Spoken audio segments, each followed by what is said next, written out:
I'm going to be showing you exactly how I built my UniStrut Trolley system drying rack. This is a project that I've wanted to do for a while, and overall it's kind of completely unnecessary, but just something that I thought was cool and was inspired by an idea that I saw on the Miami Mango or Mango Tech Instagram page, so I want to give credit there. This video is going to have links to every single part that I purchased in order to make this kit just about. There are a few small things that you'll need to purchase at your local Home Depot or hardware store, but everything else you can support the channel by purchasing from the links down below.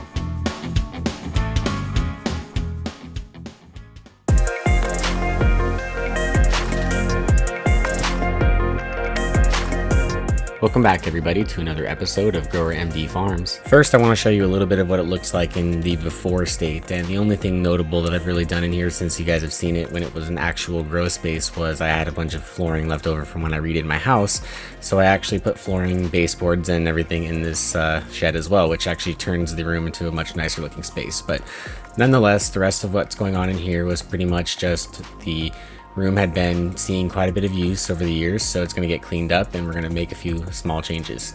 The first thing that you're going to want to do is identify your studs and the space within that you're working. What we did was used a self-leveling cross laser level to identify a straight line for us to be able to mount our UniStrut to. I always advise pre-drilling with a small drill bit to ensure that you are lined up into a stud like you think you are before doing any of your major actual drilling. Once you've got your line identified, you can go ahead and start marking it out for your UniStrut. The next thing we did was cut our UniStrut to length, and then very quickly found out we would not be able to add anything once it was mounted. So we took it down and pre-made the sub-assembly of having all the trolleys and any end stops that you're going to be potentially using into an assembly along with the 3 hangers. I ended up using 3 hangers in my situation in order to support the weight evenly, which may or may not be necessary. You may need more, you may be able to get by with less. Also, I only went with these heavy duty trolleys because there was an amazing sale on them on Amazon and they were cheaper than the single hole trolleys. So these can hold way more weight than I particularly need, but they will work just as well. Alright, so once everything was pre-assembled, we went ahead and drilled all of our holes to align our UniStrut, and in this case we went ahead and used a 1564 drill bit to pre-drill the holes for the lag bolts, which in this case are 3/8 by 2-inch lags. And the reason I did this was to make sure that I had the most force for supporting the weight. And the annoying part that we found about this after the first one was that you actually have to install the lag, install the socket between the gap of the hanger and the UniStrut, and then feed a bit extender through the UniStrut in order to actually tighten these down. So kind of annoying, but got a process down of doing the middle one first and then going and doing the outers second. The last thing to complete this system is to install the 3/8 by 2.5-inch bolt and the hex nut that goes along with it. All I did from here was add some S-hooks in order to attach to my current drying racks, and just like that, you can have a UniStrut trolley system drying rack.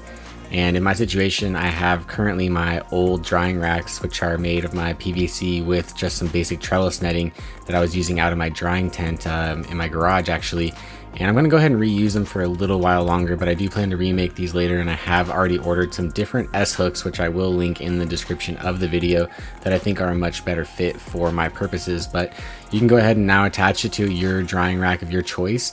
I do not have the luxury of being right next to where my growing space is, so I harvest in a different area of my property, and I carry these racks into my drying room. So I make them out of PVC to keep it as light as possible, and I want to be able to hook them onto my racks very easily, so that's the point of the S-hook going right onto the PVC. From here, all that's left is to reset the room, and the main thing that I do is do a deep clean before I transition into another harvest.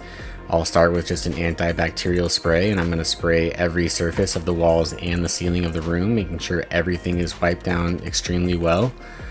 Any residue from any previous run can be lingering on almost any porous surface of your room, so I do think that deep cleaning is extremely critical between every cycle. Some of the other small changes I made was just by moving my carbon filter down to the ground, which will make it easier for me to service and replace in the future, but for the most part I only did that to make access for the sliding racks on the trolley system. As you can see, I have a dehumidifier and a Horticat 80 humidifier, along with a Tornado 16-inch oscillating fan mounted below the canopy line just to keep air moving below my plant matter. I also decided to do a little cleanup on the cable routing of my Trollmaster cable lines and power lines for my fans.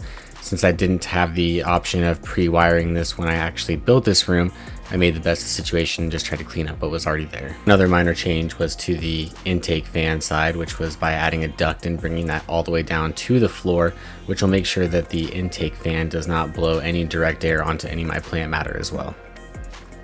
And this is the finished result, and I am really happy with the way this came out. It's going to make my harvesting a lot more convenient.